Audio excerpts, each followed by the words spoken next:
সিমলাপাল যেখানে গণনা কেন্দ্র, সেখান থেকে আমাদের প্রতিনিধি মনোজ বন্দ্যোপাধ্যায় রয়েছেন সরাসরি। মনোজ, বিভিন্ন জায়গার অর্থাৎ গণনা কেন্দ্র আমরা আপনাদের সামনে তুলে ধরেছিলাম, মানে আমরা দেখছিলাম যেখানে একেবারে আঁটো নিরাপত্তা ব্যবস্থা। মনোজ, তুমি যেখানে রয়েছো সিমলাপালে, একেবারে সকালের ছবি, কি দেখতে পাচ্ছ? তোমাকে দেখাবো, দেখো আমরা দাঁড়িয়ে রয়েছি সিমলাপাল মদন মোহন উচ্চ বিদ্যালয়। এখানেই কিন্তু গণনা হবে তালডাংরা বিধানসভার, এবং দেখতে পাচ্ছ তুমি যে সকালবেলায় সেই প্রস্তুতি চলছে এবং প্রচুর নিরাপত্তা আঁটাশাটো করা হয়েছে। এখানে ওই কার্ড চেক করে করে ঢোকানো হচ্ছে। তুমি দেখতে পাচ্ছ লাইন পড়েছে যারা কাউন্টিং এজেন্ট তাদের। এবং তোমাকে জানিয়ে রাখি যে এক কোম্পানি কেন্দ্রীয় বাহিনী কিন্তু ভেতরে মোতায়েন রয়েছে নিরাপত্তার বিষয়টি দেখার জন্য শুধুমাত্র। এবং এই 8টার পর কিন্তু কাউন্টিং শুরু হবে এবং প্রথমে কিন্তু পোস্টাল ব্যালটের কাউন্টিং হবে 4টি টেবিলে, তারপর 11 রাউন্ড গণনা হবে 24টি টেবিলে, যেটা জানা যাচ্ছে এখান থেকে। এবং এরপরে এই যে কাউন্টিং সেন্টার, সেখান থেকে তারপরে সেটা ঘোষণা হবে এবং সেই প্রস্তুতি চলছে সকাল থেকে। নিরাপত্তা যারা দায়িত্বে রয়েছেন পুলিশ কর্মীরা, তারা কিন্তু বাইরে এখানে মোতায়েন রয়েছেন।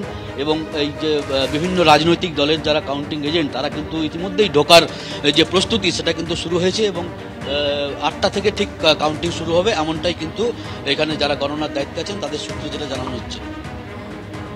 একেবারেই মনোজ, আঁটো নিরাপত্তা ব্যবস্থা যে ছবি আমাদের প্রতিনিধি তুলে ধরলো, এবং 6টি বিধানসভা কেন্দ্রের যে উপনির্বাচন তার ভোট গণনা শুরু হবে সকাল 8টা থেকে। পাশাপাশি মহারাষ্ট্র এবং ঝাড়খণ্ডেরও আজ ভোট গণনা রয়েছে, সেদিকেও আমাদের নজর থাকবে। যেরকম আপনাদেরকে বলছিলাম যে পশ্চিমবঙ্গের সহ দেশের 15টি রাজ্যের 48টি বিধানসভা কেন্দ্র, 2টি লোকসভা কেন্দ্রের উপনির্বাচনের আজ ফল ঘোষণা হবে মহারাষ্ট্র ও ঝাড়খণ্ড বিধানসভা নির্বাচনেরও।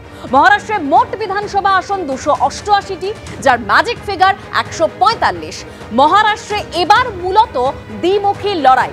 একদিকে বিজেপি শিবসেনা সিন্ধে গোষ্ঠী এবং এনসিপির অজিত গোষ্ঠীর জোট, অন্যদিকে কংগ্রেস উদ্ধব ঠাকরে শিবসেনা এবং শরদ পাওয়ারের এনসিপির জোট। ঝাড়খণ্ড নির্বাচনে লড়াই মূলত দ্বিমুখী। একদিকে কংগ্রেস ঝাড়খণ্ড মুক্তি মোর্চার ইন্ডিয়া, অন্যদিকে বিজেপি নেতৃত্বাধীন এনডিএ। ঝাড়খণ্ড বিধানসভায় মোট আসন 81, যার ম্যাজিক ফিগার 41। প্রকাশিত হবে কেরলের ওয়েনার ও মহারাষ্ট্রের নান্দের লোকসভা কেন্দ্রেরও ভোটের ফল।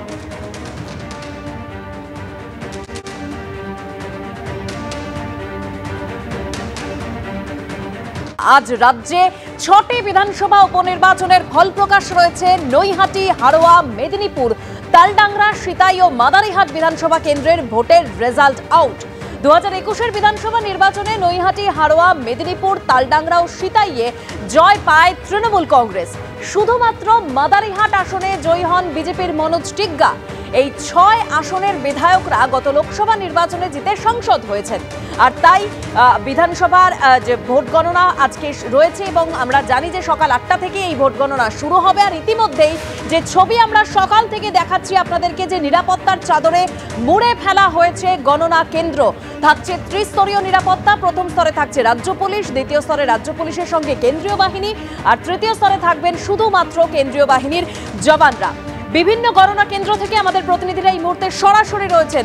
হাড়োয়া থেকে রয়েছেন সমীরণ পাল, নৈহাটি থেকে রয়েছেন আমাদের প্রতিনিধি আবির দত্ত আমাদের সঙ্গে রয়েছেন, অন্যদিকে শুভেন্দু ভট্টাচার্য সিতাই থেকে রয়েছেন। তবে প্রথমেই হাড়োয়ার যে গণনা কেন্দ্র, সেখানের চিত্রটা একবার জানবার চেষ্টা করব। সমীরণ পাল আমাদের প্রতিনিধি রয়েছেন আমাদের সঙ্গে। সমীরণ, আর 1 ঘন্টার অপেক্ষা, তারপরেই গণনা শুরু হবে। তার আগের ছবিটা কি দেখতে পাচ্ছ? Debasmita, Haroa PG high school, সেখানে সকাল 8টা থেকে ভোট গণনা শুরু হবে। হাড়োয়া বিধানসভা নির্বাচন গত 13 তারিখ নির্বাচন হয়েছিল। এখানে প্রয়াত সাংসদ হাজী নুরুল ইসলাম গত 2021 সালে বিধানসভা নির্বাচনে 80,000-এর ভোটে জিতেছিলেন এবং গত লোকসভা নির্বাচনে শেখ হাজী নুরুল ইসলাম তিনি জয়লাভ করেছিলেন 1 লক্ষেরও বেশি ভোটে। এবারে এই উপনির্বাচনে কি ব্যবধান দাঁড়ায় সেটাই এখন রাজনৈতিক পর্যবেক্ষকরা মনে করছেন। কেননা এখানে ত্রিমুখী লড়াই হয়েছে, কেননা এখানে তৃণমূল প্রার্থীর সঙ্গে আইএসএফ প্রার্থী বনাম বিজেপি প্রার্থী। সেক্ষেত্রে দ্বিতীয় স্থানে কে হয় সেটাই এখন দেখার। আমরা এই মুহূর্তে রয়েছি পিজি হাই স্কুলে। ক্যামেরাম্যান সন্দীপ সাধুকাকে দেখাতে বললো। শেষ মুহূর্তের প্রস্তুতি চলছে। প্রত্যেককে একে একে কাউন্টিং এজেন্টরা ঢুকছেন, তাদেরকে সমস্ত রকম পরীক্ষা করা হচ্ছে। এই গণনা কেন্দ্রের দায়িত্বে রয়েছে এক কোম্পানি কেন্দ্রীয় বাহিনী, 250-এরও বেশি রাজ্য পুলিশ। তার পাশাপাশি যেটা জানা যাচ্ছে মোট 14 রাউন্ড গণনা করা হবে। তার জন্য 20টি টেবিল রয়েছে। এই যে হাড়োয়া হাড়োয়া যে রোড, সেই রোড নিরাপত্তার চাদরে মুড়ে ফেলা হয়েছে। রাস্তার দুপ্রান্তে দুটি ড্রপ গেট করা হয়েছে, অর্থাৎ 100 মিটারের মধ্যে কেউ যাতে প্রবেশ করতে না পারে। ত্রিস্তরীয় নিরাপত্তা, অর্থাৎ ইভিএমগুলো যে স্ট্রং রুমে রয়েছে, সেই স্ট্রং রুমের দায়িত্বে রয়েছে কেন্দ্রীয় বাহিনী। ঠিক 8টার কিছু আগে ইভিএমগুলো নিয়ে আসা হবে স্ট্রং রুমের বাইরে এবং তারপরে গণনা শুরু হবে। প্রথমে পোস্টাল ব্যালট গণনা হবে, যেমন নিয়ম ঠিক সেমনভাবেই ভোট গণনা শুরু হবে। আমরা দেখেছিলাম যে গত লোকসভা নির্বাচনে প্রয়াত সাংসদ হাজী নুরুল ইসলাম এই বিধানসভা কেন্দ্র থেকে 1 লক্ষেরও বেশি ব্যবধানে জয়লাভ করেছিলেন। আর ঠিক তারই আবহে, অর্থাৎ প্রয়াত সাংসদ, এবং যেহেতু তিনি লোকসভা নির্বাচনে প্রতিদ্বন্দ্বিতা করেছিলেন, সেই কারণে তিনি হাড়োয়া বিধানসভার বিধায়ক পদ থেকে ইস্তফা দিয়েছিলেন। সেই শূন্যস্থানে নির্বাচন হচ্ছে, আর এই নির্বাচনে ফলাফল কি দাঁড়ায় সেটা আর কয়েক ঘন্টা বাদেই স্পষ্ট হবে।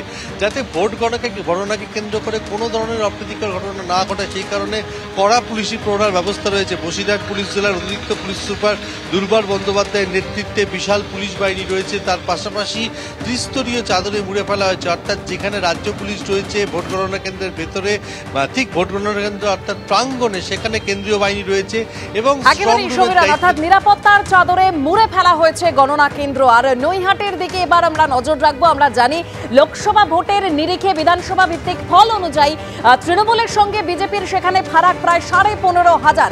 নৈহাটির গণনা কেন্দ্রের সামনে থেকে আমাদের প্রতিনিধি আবির দত্ত আমাদের সঙ্গে রয়েছে। আবির, নিরাপত্তার চাদরে মুড়ে ফেলা হয়েছে, ছবিটা কি দেখতে পাচ্ছ?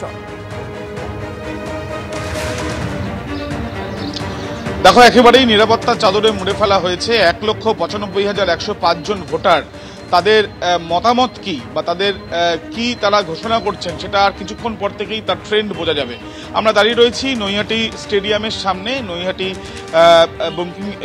বঙ্কিমঞ্জলি স্টেডিয়াম, এবং তার সামনে দেখা যাচ্ছে প্রচুর সংখ্যায় পুলিশ, র্যাফ তারা মোতায়েন রয়েছেন। এবং তার সঙ্গে সঙ্গে তোমায় জানিয়ে রাখি, ত্রিস্তরীয় নিরাপত্তা বলয়ে রাখা হয়েছে এই স্টেডিয়ামের আশেপাশ অঞ্চল, এবং এক কোম্পানি সেন্ট্রাল ফোর্সও রাখা হয়েছে। 1,95,105 জন ভোটার হলেও যেটা জানা যাচ্ছে, এই উপনির্বাচনে 64.83% ভোট পড়েছিল এবং 210টি বুথের মধ্যে এখানে 96,806 জন পুরুষ ভোটার, 98,290 জন মহিলা ভোটার, অর্থাৎ মহিলা ভোটারের সংখ্যাও এখানে বেশি। 4টি পঞ্চায়েত এবং একটি পুরসভা, যেটি 31টি ওয়ার্ড রয়েছে নৈহাটি পুরসভা, সেই পুরসভা এবং 4টি পঞ্চায়েত মিলেই এই নৈহাটি বিধানসভা, যার উপনির্বাচনের ফলাফল আজকে বেরোবে। আর কিছুক্ষণ পরে স্ট্রং রুম ইতিমধ্যে খোলা হয়েছে, সেই প্রক্রিয়া চলছে এমনটাই জানা যাচ্ছে। প্রথমে ব্যালট এবং তারপরে ইভিএম এ কাউন্টিং হবে। এবং তোমায় জানিয়ে রাখি, চতুর্মুখী এই যে লড়াই, তৃণমূল কংগ্রেসের প্রার্থী সনদ দে, বিজেপি প্রার্থী রূপক মিত্র, সিপিআইএমএল প্রার্থী দেবজ্যোতি মজুমদার, এছাড়াও কংগ্রেস প্রার্থী পরেশনাথ সরকার, চতুর্মুখী এই যে লড়াই, সেই লড়াইয়ে আমরা জানি এই লড়াই হওয়ার পিছনে কারণ যেটি, সেটা হচ্ছে যে এখান থেকে যিনি বিধায়ক হিসেবে নির্বাচিত হয়েছিলেন পার্থ ভৌমিক, তৃণমূল কংগ্রেস প্রার্থী, তিনি প্রায় 18,000, যেটা জানা যাচ্ছে প্রায় 18,000 ভোটেরও বেশি ভোটে তিনি 18,800-রও বেশি ভোটে তিনি জয়লাভ করেছিলেন। এবং আজকে যেটা দেখার বিষয়, যে তৃণমূল কংগ্রেস তাদের এই যে নৈহাটি সিট, সেটা কি তারা ধরে রাখতে পারবে বা ব্যবধান বাড়াতে পারবে। অন্যদিকে দেখার বিষয় যে বিজেপি কোনোভাবেই কি এই যে উপনির্বাচন, সেখানে পদ্মফুল ফোটাতে পারবে নৈহাটিতে, নাকি সিপিআইএমএল এবং কংগ্রেস তাদের ফলাফল ভালো করতে পারবে। এই সমস্ত সমীকরণ বিষয়টি কিন্তু স্পষ্ট হবে কাউন্টিংয়ের ট্রেন্ড আসার সঙ্গে সঙ্গে। এবং যেটা মনে করা হচ্ছে যে 10 রাউন্ড গণনা হবে, এই 10 রাউন্ড গণনায় 10 রাউন্ড গণনার কিন্তু শুরু হবে এবং খুব দ্রুতই এর ফলাফল বেরিয়ে আসার একটা সম্ভাবনা রয়েছে, যদিও সমস্তটাই নির্ভর করছে যে প্রক্রিয়া কতটা তাড়াতাড়ি হবে তার উপরে। এখনো পর্যন্ত নিরাপত্তার চাদরে কিন্তু মুড়ে ফেলা হয়েছে, ত্রিস্তরীয় নিরাপত্তা বলয়ের মধ্যে রাখা হয়েছে নৈহাটি স্টেডিয়ামের আশেপাশে। একেবারেই আবির, অর্থাৎ এই নৈহাটি তৃণমূল ধরে রাখতে পারে কিনা সেদিকে অবশ্যই আমাদের নজর থাকবে। বেলা যত গড়াবে, সংখ্যাটা কোন দিকে যায় ওদিকে আমরা নজর রাখবো। অন্যদিকে এবার আপনাদেরকে নিয়ে যাব সিতাই, যেখানে গণনা কেন্দ্রের সামনে থেকে আমাদের অপর প্রতিনিধি শুভেন্দু ভট্টাচার্য রয়েছেন আমাদের সঙ্গে। শুভেন্দু,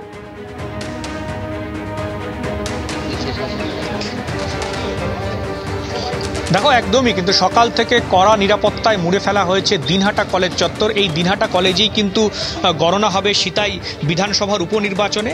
এবং যেটা জানো যে গত লোকসভা কেন্দ্রে সিতাই বিধানসভার তৃণমূল কংগ্রেসের যিনি বিধায়ক ছিলেন জগদীশ বর্মা বাসুনিয়া, তিনি লোকসভায় জয়ী হয়েছেন এবং সাংসদ হয়েছেন, এবং তারপরেই সেই আসনটি ফাঁকা হয় এবং তার জায়গায় সঙ্গীতা রায়, তিনি কিন্তু এবার এই উপনির্বাচনের প্রার্থী। এবং যেটা জানিয়ে রাখি, 3,05,500 500 ভোটার ছিল এই বিধানসভা কেন্দ্রে, এবং যার মধ্যে 71.30% ভোট কিন্তু পোল হয়েছে, অর্থাৎ প্রায় 2,18,000-এর কিছু বেশি ভোট কিন্তু পোল হয়েছে। এবং সেই ভোটের ফলাফল জানা যাবে আজকে 12টি রাউন্ড হবে, এবং যেটা জানা যাচ্ছে যে 28টি টেবিলে এই 12টি রাউন্ড গণনা হবে। ইতিমধ্যেই যে দেখতে পাচ্ছি যে বিভিন্ন রাজনৈতিক দলের যারা কাউন্টিং এজেন্ট তারা কিন্তু প্রবেশ করতে শুরু করেছে দিনহাটা কলেজে, এবং নিরাপত্তা ব্যবস্থা জোরদার করা হয়েছে। এখানে রাজ্য পুলিশ যেমন রয়েছে, প্রায় 300-র কাছাকাছি রাজ্য পুলিশ রয়েছে, তেমনি এক কোম্পানি কেন্দ্রীয় বাহিনী রয়েছে, এবং কোচবিহারের পুলিশ সুপার দ্যুতিমান ভট্টাচার্য কিন্তু তিনি নিজে এসে এই পরিস্থিতি পর্যবেক্ষণ করছেন, নিরাপত্তা ব্যবস্থা যাতে গণনার পর কোনো রকম অশান্তি না হয় সেই জন্য কিন্তু সতর্ক রয়েছে পুলিশ। এবং ইতিমধ্যেই যেটা দেখতে পেলাম যে বিজেপি প্রার্থী দীপক রায় তিনি কিন্তু ইতিমধ্যেই গণনা কেন্দ্রে পৌঁছে গেছেন, এবং ইতিমধ্যেই যেটা খবর পাওয়া যাচ্ছে যে স্ট্রং রুম, সেই স্ট্রং রুমে কিন্তু বিভিন্ন দলের প্রতিনিধিরা পৌঁছে গেছেন। সেই স্ট্রং রুম থেকে যে ব্যালট সেটা যে ইভিএম সেটা কিন্তু বের করার কাজ চলছে। ইতিমধ্যেই যে পুলিশের আধিকারিকরা, পুলিশ সুপার তিনি নিজেও আছেন, এলাকায় টহল দিচ্ছেন যাতে নির্বিঘ্নে এই যে গণনা প্রক্রিয়া সেটা সম্পন্ন হয়। এবং ত্রিস্তরীয় নিরাপত্তা যেটা বলছিলাম যে এই দিনহাটা কলেজেই কিন্তু স্ট্রং রুম ছিল, সেখানে এক কোম্পানি কেন্দ্রীয় বাহিনী মোতায়েন ছিল, এবং সেই কেন্দ্রীয় বাহিনী কিন্তু আজকেও থাকছে এই ইভিএম পাহারা দেওয়ার জন্য এবং পুরো এই নির্বাচনের গণনা প্রক্রিয়া সম্পন্ন করার জন্য। পাশাপাশি প্রায় 300-ও বেশি যে ছবি আমরা দেখতে পাচ্ছি, একদম আঁটো নিরাপত্তা ব্যবস্থা, ত্রিস্তরীয় নিরাপত্তা। প্রথম স্তরে যেখানে রাজ্য পুলিশ, দ্বিতীয় স্তরে রাজ্য পুলিশের সঙ্গে কেন্দ্রীয় বাহিনী, আর তৃতীয় বা শেষ স্তরে থাকবেন শুধুমাত্র কেন্দ্রীয় বাহিনীর জওয়ানরা। আমাদের প্রতিনিধিরা বিভিন্ন গণনা কেন্দ্রের সামনে থেকে এই মুহূর্তের লাইভ আপডেট তুলে ধরলো। আরো বিস্তারিত তাদের সঙ্গে কথা বলবো। আপাতত তিনজনকেই ধন্যবাদ।